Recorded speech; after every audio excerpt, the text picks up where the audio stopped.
All right, all right, all right. Here we go. Jumping right in with the lightning round, baby. You excited for this, Juice? Yeah, man, very excited. Love it. Don't do that empty beer trick thing again like you did last week. You I'm spilled it still, all over it you. still smells like beer in here. Still, after That like a musty. wrestling show, Yeah, there you go. I love it. locker All right. room after men's shinny hockey game. Yeah, yeah. That balls mixed with Bud Light. I mean, uh, those don't mix anymore, right? No, Only chop the please balls no. off. No, thank you. I get what you're Yeah, saying though. lightning Yeah. round. Let's roll. Love it.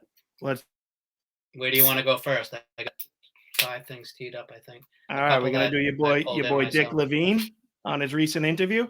You Yeah, guys all man. know this person. Used to be named Richard Levine, now named Rachel Levine. Short goes by, Dick. But Short call. Admiral rank of the Admiral of something, Health and Human Services in the United States federal government. Let's go. Absurd position for this person who's delusional. But we got a clip of him talking. You want to play that for us, Juice? Admiral Rachel Levine is a pediatrician and the Assistant Secretary for the Department of Health and Human Services. She's the highest-ranking openly transgender federal official in the country. What would you say to folks who think that they're being reasonable by saying, why can't children just wait till they're 18? Adolescence is hard and puberty is hard. What if you're going through the wrong puberty? What if you inside feel that you are female, but now you're going through a male puberty? I know we like to laugh at this stuff and it's absurd and hilarious. Like, look at that person and the way they set that up. That's sad, people. That's something that should like that puts a fire in my belly. It honestly does. And I've seen that clip 15 times by now prepping for the show. But each time I watch it, I'm just like, oh, just want to like jump through the screen. Like, how could somebody say that? What if you're having the wrong puberty? Are you kidding me? Think about that to someone who's 13 years old, 14 years old. And this guy's saying, what if they're having the wrong puberty? Like, Juice, you're a father of two. Like, how absurd is this? It's ridiculous. It was at the very beginning, but one of the biggest parts that you hit on the puberty thing, but the gender affirming care. I hate that wording. Like that's not what you're doing. No, you're doing the opposite. You're Denying, denying. Like, but that's the game the left always plays is they manipulate language. Your boy, Michael Knowles, wrote a great book about it called Speechless. Ding. Thank you. But it's controlling their game. thoughts, That's controlling minds. Yes, puberty is hard enough. It's brutal, right? Sure, it changes, all that. But like, imagine how hard it is going through it with something mental illness or something where you need help on this side and go through puberty. And instead they just tell you to lop your breasts off. Exactly. And imagine being pitched by grown-ups who you trust and you believe. You're being pitched the idea from them that, oh, it's so difficult because, this isn't your actual puberty then. You're going through the wrong puberty. That's why you're having a more difficult time with it. Here's the better idea. It's crazy. I can't believe how this is even a debate out there. And I don't know. This is one of those ones where I honestly, I know it's easier said than done because I don't even do it all that as much as I wish I did. But bringing this up at your cookout that you have, like, is anybody going to support the pro-trans type of stuff on this? Like, I would say 9 out of 10 agree with us on this one, Juice, at least. You're going around the cookout though. All right, well, just trying to get you pro-trans or gauging your puberty debate here. What do you think? Lop breasts and nuts off, or stick with them? What do you think? All right, I'm going to bring up a next clip. Let me set this one up for you a bit. Let's do it. It's our boy, not our boy, Turd Boy, Justin Trudeau, Prime Minister of Canada. He unfortunately lost his brother, and in a skiing accident in an avalanche in 1998. But look at the way, like, he's getting interviewed about it and stuff. It's just a precursor, or what is it, like foreshadowing of like how Yeah. crazy this guy is going to become later. So this is Okay. what, 25 years ago, 30 years ago. Okay. Watch what Turd Boy had to say when his brother died. There was something familiar about the self-confidence of the man at the podium and about the smile of his mother, who hasn't smiled much since her youngest son was swept away by an avalanche. If Michelle had decided to stay home and play chess and Nintendo, he would have been fine. But he chose to go out there, and that's what made the difference. So he's basically saying this guy would be alive if he didn't go out and try to just live life. Yeah, if Trudeau had been old enough, he could have locked him down. Yeah, he Right. would have. Yeah, and maybe that's where all No that's skiing. coming from. No skiing, which Can't is go an out outdoor and activity, probably not with many people right near you. Killed by an avalanche. He's like, oh, should have been playing Nintendo. Should I, no? Oh, who should go explore the vast world we have out there? No, Yeah, like don't do not that. me, but not me, but he has the right to do it Absolutely. without you insulting him after his death. Like, how does that? That's where your mind goes. My brother died in an avalanche. Oh, he was playing. Turd Boy. Remember that guy? That guy was great, the cowboy. But dude, if my brother stayed home and played Nintendo and chess, he wouldn't have died. This guy's tapped. Yeah. Crazy. This was before the World Economic Forum got a hold of him, I think. Oh my goodness. He's one of those young leaders or whatever. Yeah. No wonder why he was so pro lockdown. Like you said it, you nailed it. He was just saving you from COVID and avalanches. Good for him. All Should have right. been free Nintendo instead of free healthcare, Nintendo and chessboards. Yeah. Whatever. Come on. Handing that stuff out. Instead of sending you a stimulus check, send you a chessboard. Who do we have next? We got your boy, Mitt Romney. Remember him? The guy you mistake. Kind of. Remember him? He could be one of two people. If you put up a thing, there's a 50% chance. That Okay. Former did governor of name the clip. Massachusetts, I named senator. the clip. Okay. Okay, you got him? All right. I did, yeah. All right, Only let's because I get it. named it Romney. Otherwise, I Romney. messed it up. All right. You all know today is National Hot Dog Day, and perhaps you also know that hot dog is my favorite meat.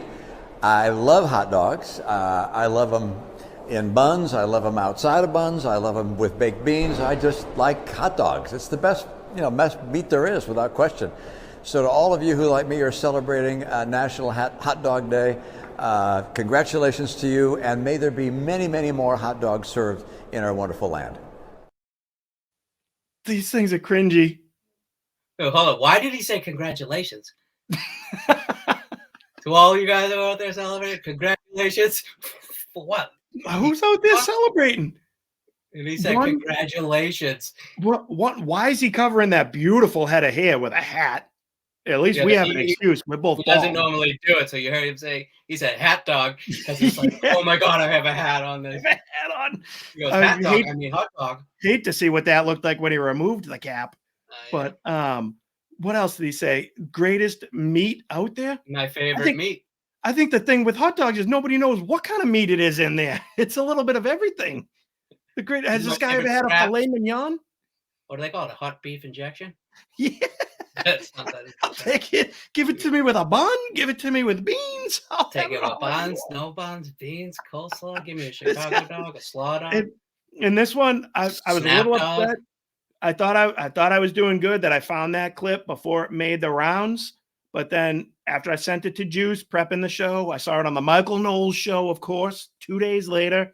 And I'll give Michael credit for this because it's a great point. But it's honestly, I swear to God, it's one of the first things I thought of too.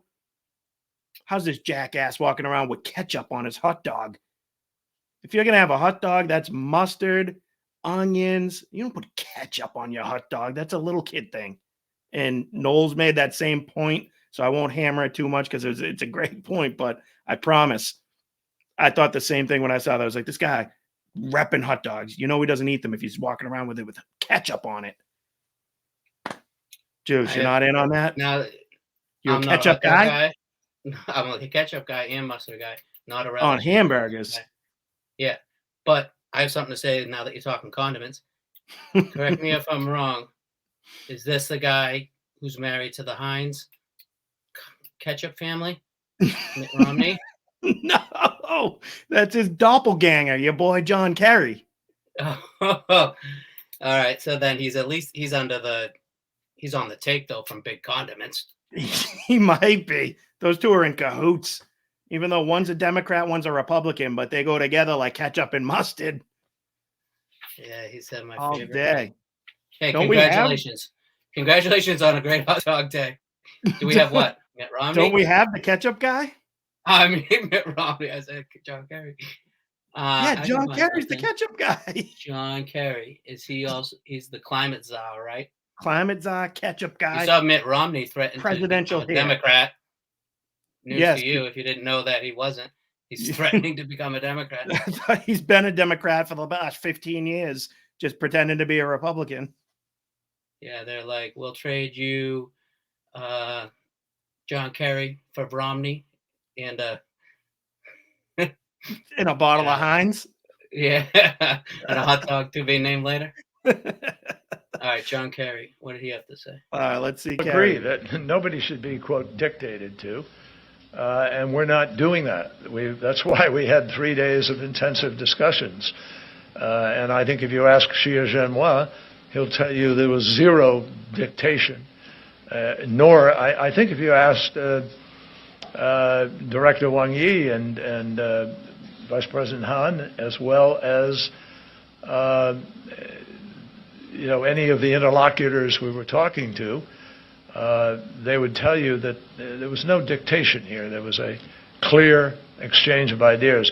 If anything is dictating, it is the science. Of course, the science at the end. He was on a trip to He's China like- trying to. Oh, sorry. Let me get something out first, and then I'll let you take over. Yeah, go ahead. Xi Jinping. They're talking to Xi Jinping, like using all the pronunciations. He was good on that. But yeah, he was in China trying to talk China into going green and jumping on board with us. And they basically were just like, beat it, pal. See you later. And he's saying, how many times did you drop dictation on there? 15 at least.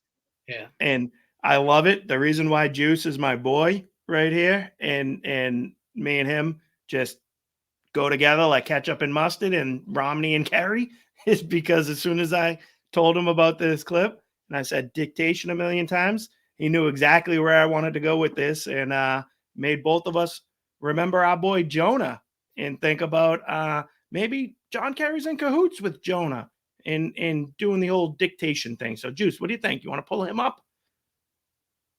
I'll pull him up. And remind me after this, I have a climate take, a little tidbit I haven't told you about. Yes, sir. This is the boys' toilets, where we hang out sometimes just doing tagging and shit.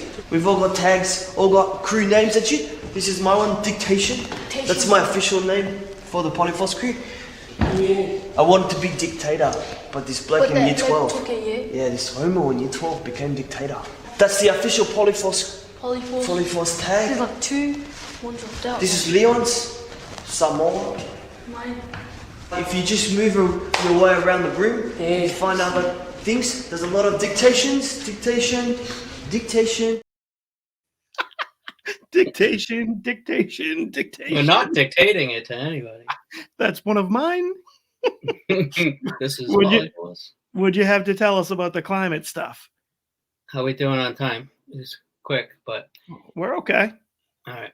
I went to, it was incredible, but fish this weekend, last weekend, all 3 days of fish at the thing, right? Yeah. But it was like 95 degrees, and got there early so I can get into the thing. But I'm in the lot, waiting. There's all the hippies and earthy, crunchy people all around or whatever. But I'm sitting in there tailgating until my friend met me, drinking with keeping the air conditioner on.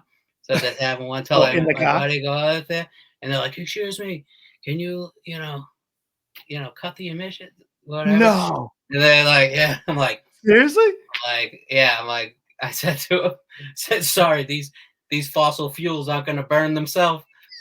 And then like everybody's like, oh no, don't do that. Oh, that's awesome. Just sitting here in the air conditioning, enjoying myself. That's great. Oh, well played, my man. Tip of the cap to you, sir. All right, what do we got to round out the lightning round? This your boy Garth Brooks? Are we at the end already? Yeah. Yes, sir. Yeah. I mean, this is from a year ago, but it doesn't change because even a year ago it was crazy. But yeah, Garth Brooks made the rounds again. Him asking you to donate money to Ukraine, and I think he's worth $430 million or something. But and they saying dig in our pockets to do it, but like they've been digging in our pockets on sending all these for what air 2 packages years now? Yeah. Did you have any say into that? Nope. No, dig into your pockets more. Him and Tarisha Yearwood or whatever. Tarisha. Tarisha. There you go. This is embarrassing. And then like he's like watching the end. Oh yeah, let's donate. And we're proud to say we stand with Ukraine, especially the refugees. There's a global initiative, and of course, supplies and aid is already spread thin. And this is where you come in. We need your help. We need you to donate. Yeah, I mean, we always ask for love and prayers. Please keep doing that. But we're also going to ask you, dig in your pockets. Be part of the greatest global relief plan mankind has ever seen. Everybody deserves dignity. Everybody deserves a roof over their head to feel safe. You can be a part of that. Yeah, amen. So join us, won't you? Stand up for love. Stand up for mankind. Stand up for Ukraine. Oh, my goodness. I mean, I don't want to be rude or anything, but like, are we sure that wife isn't like a Levine? Dick Yearwood? Maybe. I don't know, man. Dick Longwood? What did he do? What did he say right at the beginning? Like, oh, man, dig deep. Dig deep. The refugees. Oh. Especially, like, and yeah, I'm all for refugees. People deserve dignity, a house over the head or whatever. But like, dude, you do it. Yeah. Like, I don't have extra money to spare, and I'm donating to stuff that I, I'm like done with that. Like you said, God's worth I don't know who's million. I'm not pro Russia, but like everything day after day coming out, Ukraine isn't. Oh, and it's like clean. Like, go down the street. Up and up. The people aren't at fault, but yeah. Go to Molina Cass in Mass Ave. Go to Skid Row in San Fran. I think San Fran or LA, whatever it is, California. Like, there's homeless encampments everywhere, all over the country. Those people are refugees too. Like, dig deep, brother. Come on, Garth. Yeah, he's like, ha! And then donate. Oh, amen to that. Amen. Oh, sing it, sister. Is that a Ben Roethlisberger hat? Oh, is it? I don't know. Might be. And is Garth Brooks the one who like opened up that new bar in like Nashville? It's like, we're selling Bud Lights here. Yeah. And then like people like it's like been bombing, I think. Good. Yeah, no one's going in there. Yeah, he's pro Bud Light, big time. But crazy. That reminds me, next week we'll put this on the back burner. We got to get to that Jason Aldean song next week. That thing's been great. Compare and contrast these country stars. But you got anything to add to the lightning round, my man? No, I'm ready to move on. I love it. Great stuff as always. Well, stick around. We're wrapping this one up. We're going to move on to segment number 2 and then bring you a come on, man segment of the day. So